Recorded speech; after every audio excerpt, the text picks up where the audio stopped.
بسم اللہ الرحمن الرحیم۔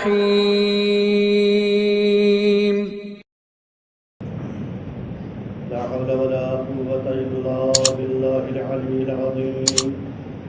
أعوذ بالله من الشيطان اللعين الرجيم. بسم الله الرحمن الرحيم. الحمد لله رب العالمين، والصلاة والسلام على أشرف الأنبياء والمرسلين، سيدنا ونبينا وشفيع ذنوبنا وحبيب قلوبنا وطبيب نفوسنا مولانا بالقاسم محمد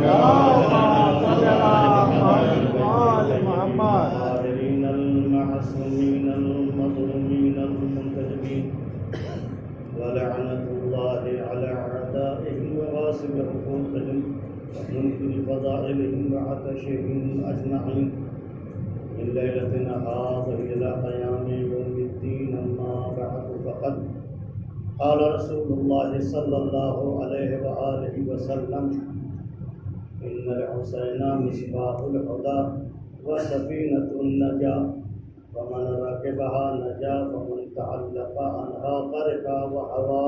صلوات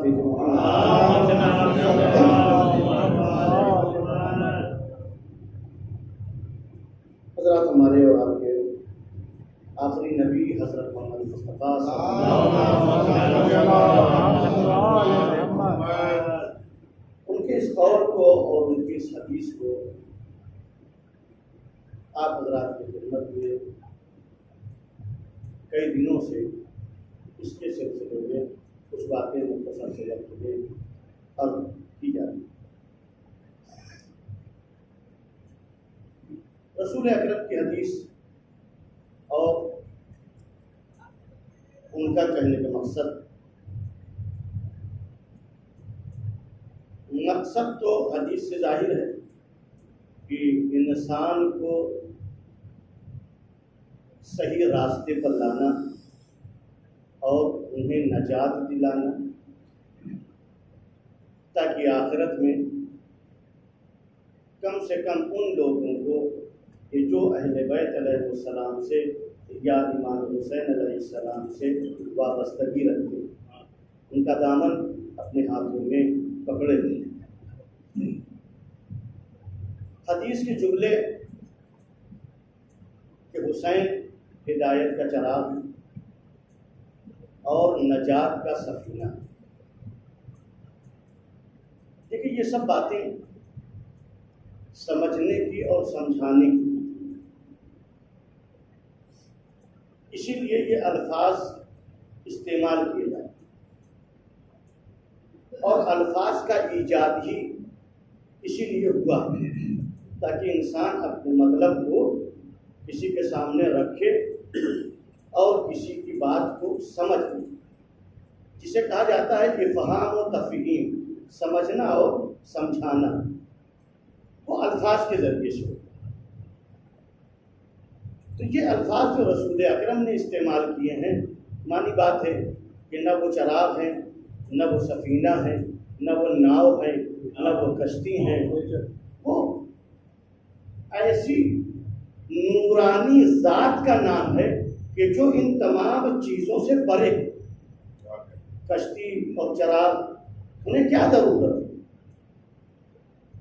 کہ وہ کسی کے لیے چراغ کا کام کرے، کسی کے لیے کشتی کا کام کرے، لیکن مقصد میں نے کہا کہ سمجھنا اور سمجھانا، بتانا رسول کا مقصد یہ ہے، اور ان الفاظ کا استعمال کرنے کا مقصد یہ ہے کہ ان کی قدر و منزلت سمجھو۔ یہ کیا ہے؟ یہ عام انسان نہیں، یہ اس ذات کا نام ہے کہ جو تمہیں دنیا سے لے کے آخرت تک دنیا میں صحیح راستے پہ لاتے ہیں اور آخرت میں نجات دلاتے ہیں۔ اس قسم کی ایک دو حدیثیں اور بھی ہیں کہ جو آپ حضرات سنتے رہتے ہیں، کوئی نئی بات نہیں ہے، کیونکہ یہ زمانہ ایسا ہوتا ہے کہ جس میں مولا کے طفیل میں ہم لوگ بہت سی باتیں سنتے رہتے ہیں مختلف زبانوں سے، اور وہ حدیث حدیث ہے جس کو حدیث سفینہ کہتے ہیں۔ حدیث سفینہ یعنی حدیث کشتی ہے۔ وہ حدیث یہ ہے کہ رسول اکرم نے فرمایا کہ مثل اہل بیت کا مثل سفینۃ نوح فمن رکبها نجا فمن تعلق فمن تخلف غرق وهوى۔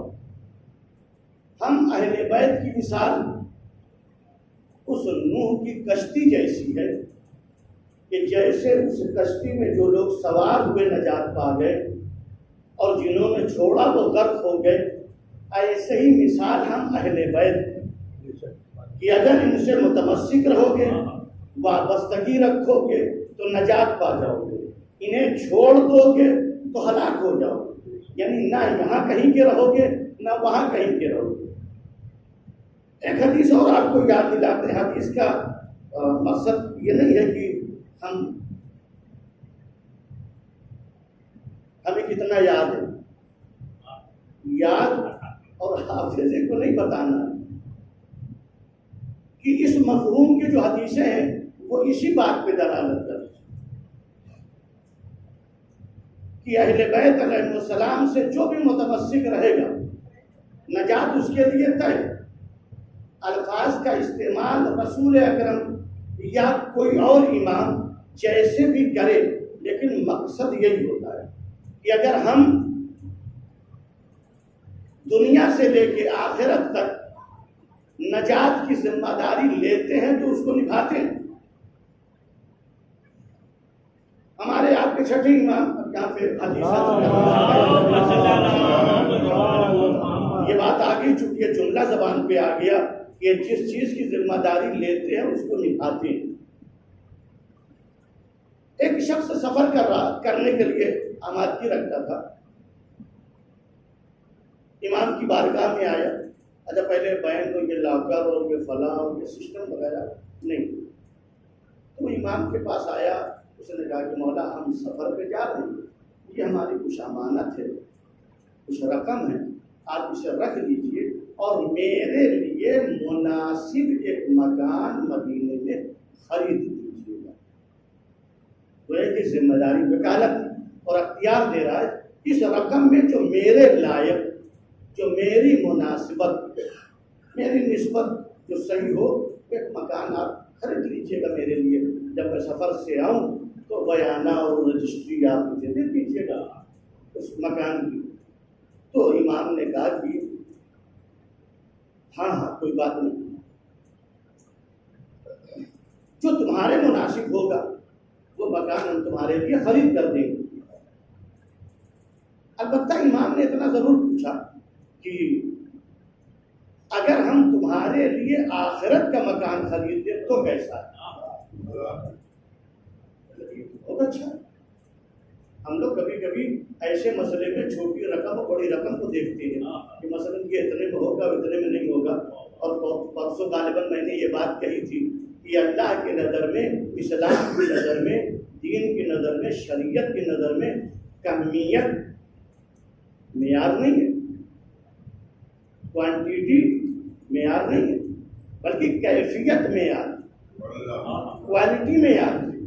اللہ یہ نہیں دیکھتا کہ تم نے ہمارے لیے ہمارے راستے میں کتنا خرچ کیا، ہم یہ دیکھتے ہیں کہ کیسے خرچ کیا، اور اگر ہم کیفیت کو دیکھ لیتے ہیں تو ہم تمہاری محبت وہیں سے سمجھ لیتے ہیں، اور اسی اعتبار سے ہم جزا، ثواب، نتیجہ، درجہ ہم عنایت کر دیتے ہیں۔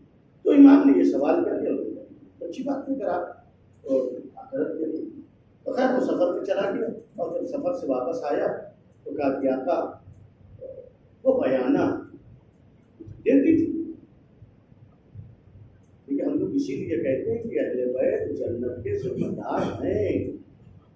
ہاں، یعنی اس بات کو خالی لفاظی میں نہ سمجھا جائے، یہ ہے ذمہ دار۔ انہوں نے نوشتہ اسی وقت فلاں ابن فلاں کے لیے میں نے جنت میں فلاں مقام پر ایک محل خرید کر دیا ہے، گویا وہ رجسٹری کہ جنت کا ایک مکان اس کے نام ہے، اس کو دے دیا۔ بات صحیح ہے، میں ذمہ دار وہ رقم میں نے غربا میں تقسیم کر دی. اب اس سے ایک چیز امام نے یہ بتایا کہ جنت کے لیے کہیں اور خرچ کرنے کی ضرورت نہیں ہے، ضرورت مندوں کو دے دیا جائے، جنت میں خرچ ہو جائے گا، وہاں لگ جائے گا.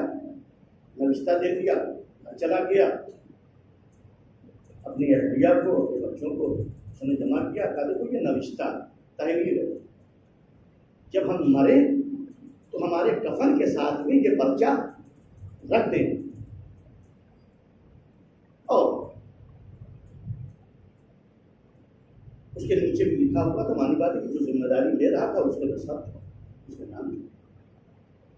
وہ بتایا بیچارہ علیل ہو گیا اور اسی عدالت میں ملک الموت حاضر ہو گیا اور تب روح ہو گیا، وہ اس دنیا سے چلا گیا.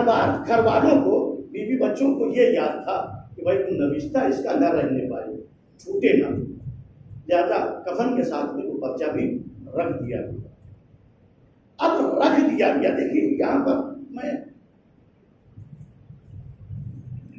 انسانوں میں بھی ایک قوم ہے کہ جو یہ ذمہ داری لیتی ہے، لیکن اس ذمہ داری میں اور اس ذمہ داری میں کتنا بڑا فرق ہے.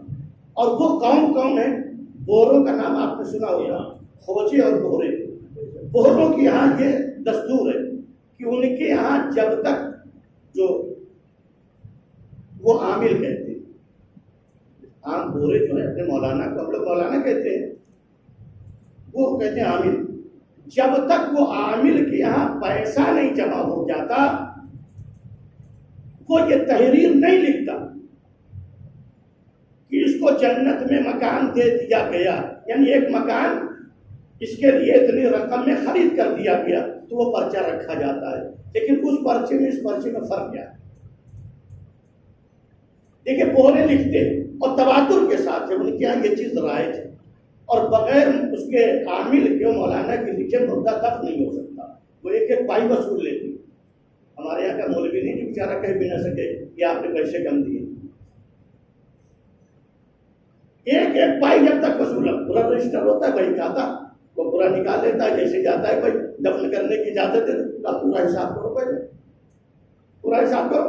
اس کے بعد جب پورا حساب ہو جاتا ہے، رسید کٹ جاتی ہے، تو ایک رسید جنت کی بھی کٹتی ہے تو اس کے ساتھ میں کفن کے ساتھ میں. لیکن اس رسید کی اور اس رسید میں فرق کیا ہے؟ یہ ذرا قابل غور بات. ان کے یہاں کوئی ریٹرن میں جواب نہیں آتا، یعنی آج تک گوروں میں کوئی یہ گواہی دینے والا نہیں ہے کہ عامل نے جو پرچہ اور رسید کاٹی ہے تو اس کا جواب ملا ہے کہ ہاں جنت میں اس کو اس کا گھر دے دیا گیا ہے. لیکن اس کے یہاں جواب آیا، کفن کے ساتھ پرچہ رکھ دیا گیا.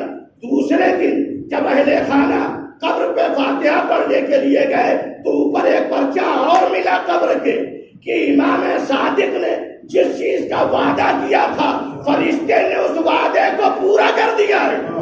ایک سب بات ہے کہ محمد مل گیا، کوئی شبہ کی ضرورت نہیں ہے. تو مقصد یہ ہے کہ امام جس چیز کی ضمانت لیتا ہے وہ ٹھیک ہے، یہاں اوپر ہماری آپ کی شکل و صورت میں ہمارے جیسا چلتا ہے، کھاتا ہے، پیتا ہے، جگتا ہے، سوتا ہے، تو ہم اس کو اپنے ہی جیسے سمجھ لیتے ہیں. اگر ہماری شکل و صورت میں نہ آتا، مثلا فرض کر لیجیے جنات کی شکل میں آتا تو جس دن وضو کرنے بیٹھ جاتے تو سب بھاگ جاتے، یہی پتہ نہ لگتا کہ وضو ہوتا کیسے. لہذا پروردگار عالم نے یہ انتظام کیا کہ ہماری ہی شکل و صورت کا بھیجا. بھاگو نہیں، ڈرو نہیں، ڈرنے کی ضرورت نہیں ہے، یہ تمہارے ہی جیسا انسان ہے، اسے سیکھو، دیکھو، پوچھو، یہ تمہیں بتائے گا، دنیا کی بات بھی بتائے گا، آخرت کی بات بھی بتائے گا. شاید یہ وجہ رہی ہو کہ کم سے کم کسی اور کے لیے نہیں تو علی کے لیے یہ بات مسلمات میں سے کہا کہ میں زمین کے راستوں سے زیادہ آسمان کے راستوں سے زیادہ بات. یعنی اس کا مطلب یہ کہ ان کی آمد و رفت ہے. اور ہم سال بھر تک اگر اس امام باڑے میں نہ آئے 12 تعلیم کے بعد تو ہو سکتا ہے کہ جب پھر ایک مرتبہ آنا ہو تو شاید راستہ بھٹکنے لگے کہ بھائی کون سا موڑ ہے، کون سا چوراہا ہے، کہاں سے موڑے. لیکن وہ کہہ رہے ہیں کہ ہم زمین کے راستوں سے زیادہ آسمان کے راستوں سے بات. تو بہرحال اس قسم کی حدیث کہ جس میں آپ نے فرمایا کہ ان سے متعلق رہنا، ان سے متمسک رہنا، ان سے وابستہ رہنا تمہارے لیے آخرت میں فائدے مند ہے. اور وہ حدیث بھی رسول اکرم کی ہے، تینوں حدیثیں رسول اکرم کی. آپ نے فرمایا ایک سلوات دیجیے محمد.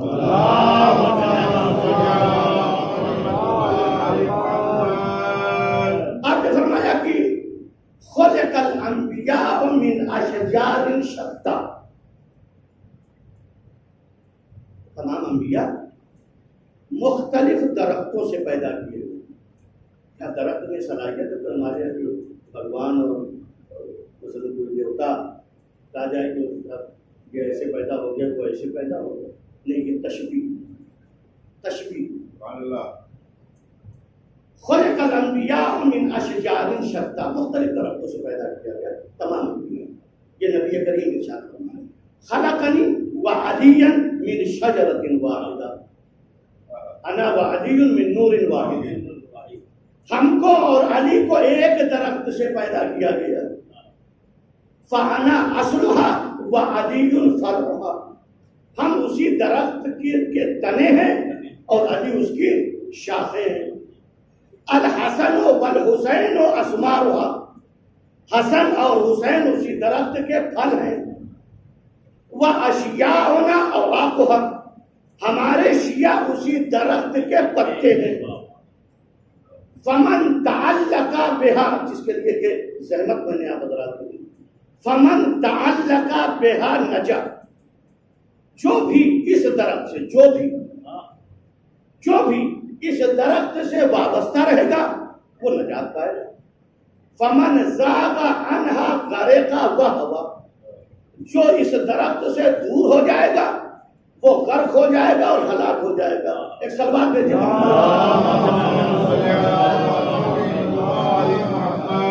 دیکھیں، صرف یہ تشبیہ ہے، یہ مثال ہے، کوئی درخت سے نہیں پیدا ہوتا. اس میں دو چیزیں قابل غور. ایک تو یہ کہ نبی کریم نے فرمایا کہ وہ اشیاء ہونا اور آپ ہونا، ہمارے شیعہ اسی درخت کے پتے.